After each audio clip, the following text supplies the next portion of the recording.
النهاردة عندي عزمة صاحبتي على سفرة مصرية 100%. فقررت ان انا اعمل حمام محشي فريك مع ملوخية والاجواء المصرية دي، لان انا دايما لما بروح لها هي بتخليني اجرب الاكل المغربي بتاعهم، فقلت النهاردة بقى اعمل لها حاجة مختلفة اخليها تجرب الحمام المحشي المصري بتاعنا. الحمام ده كان جايلي محشي فريك جاهز، انا بس سويته وحطيته بقى في المية بتاعته مع شوية منكهات زي الهيل والقرنفل، ورق غار، عود قرفة، شوية ملح وفلفل اسود وبصل متقطع شرايح، وخليتهم بقى يستووا مع بعض. وطبعا كعادتي في اي عزومه بحب ان انا ابتدي اعمل شويه حاجات في اليوم اللي قبلها، فحضرت الحلا من بالليل. قررت ان انا اعمل كيكه تمر، خلطت كل السوائل مع بعض في الخلاط، وبعدين بقى ضفتهم على الدقيق مع معلقه قرفه معلقه بيكنج باودر، وقلبتهم كلهم سوا. واخر حاجه كنت مكسره مكسرات عين الجمل او في ناس بتسميه لوز ايا يكن يعني، وخلطتهم بقى مع بعض كلهم في صينيه فيها ورق زبده. حطيت الخليط ودخلتها على الفرن تقريبا في درجه حراره 180 لمده 40 دقيقه. ده كان شكلها في الاخر. التزيين بقى خليته قبل التقديم على طول، وكمان حضرت حشوه اللحمه المفرومه علشان هعمل جلاش، فابتدي بيه على طول. واول ما صحيت بقى اللي هو النهارده طبعا ولعت على الحمام زي ما وريت لكم في اول الفيديو. بدات ان انا اعمل الجلاش، حطيت كام طبقه الاول من الجلاش، بين كل طبقه وطبقه طبعا بدهنها بشويه سمنه، وفي النص بقى حطيت الحشوه بتاعه اللحمه، ورجعت اكمل عليها كمان بشويه طبقات، وفي الاخر قطعتهم كده قبل ما ادخلهم الفرن. وبحط عليهم كوبايه حليب بكون مقلبه فيها بيضه ومعاها شويه بهارات فلفل اسود وملح والكلام ده، وبعدها بقى بدخلها على الفرن. تقريبا بتاخد 25 دقيقه في درجه حراره 200.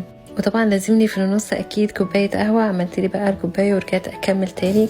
كنت بعمل رز بشعريه، حمرت شويه شعريه، ولازم تخلوا بالكم تفضلوا واقفين جنبها على طول وتقلبوها، لان طبعا زي ما انتم شايفين هتلاقوا شويه بتتحمر قبل التانيين، فهيبقى شكلهم مش لطيف يعني، فعشان كلهم ياخدوا نفس اللون مع بعض افضلوا قلبوا فيها كتير كده. بعدين بقى ضفت عليهم الرز والميه اللي هيستووا فيها، ورشه فلفل اسود وملح، وبس كده. وده كان فاصل صغير، لقيتهم في الحضانه مكلميني ان ابني سخن وقاعد بيعيط فتعالي خديه، فرحت بقى اخدته. الموضوع ده تقريبا ضيع لي ساعه ونص، ما كنتش عامله حسابه، فهتلاقوني في الاخر اتزنقت شويه. قعدت ارتب البيت كده ترتيب على السرير. الحمام كان استوى، دهنته بشويه سمنه ودخلته في الاير فراير عشان يتحمر. وطبعا بالشوربه بتاعته اللي هي شوربه الحمام هعمل بيها الملوخيه، وحضرت التوم او الطشه بتاعه الملوخيه. في الوقت ده على فكره المصريين المفروض ان احنا بنشهق يعني، بس انا بصراحه مش عارفه ايه الفكره من الموضوع ده. الرز هنا كان خلاص الحمد لله جاهز. هنا كانت هي وصلت. حضرت السفره بتاعتي، ده كان الرز والحمام بعد ما حمرته، وطبق الملوخيه وكمان الجلاش. كان نفسي فعلا اعمل محشي كمان جنب الاطباق دي، بس للاسف طبعا زي ما انتم شايفين الوقت ما ساعدنيش خالص. بعد بقى الاكل جهزت الكيكه دي، كان شكلها بعد التزيين، وحطيت شويه تسالي لب وفول ومكسرات وعصير والكلام ده، وقعدنا بقى نحكي ونرغي شويه. طبعا كالعاده ما بتحبش القهوه، فقلت اعمل لها من الشاي اللي انا كنت جايباه ده من قريب، صورته لكم في الفلوج اللي قبل ده. هو عباره عن فواكه مجففه مع كركديه طعمه حلو جدا. وفي الاخر قررنا ان احنا ننزل نتمشى شويه، وصلتها للستيشن وبعدين روحت البيت.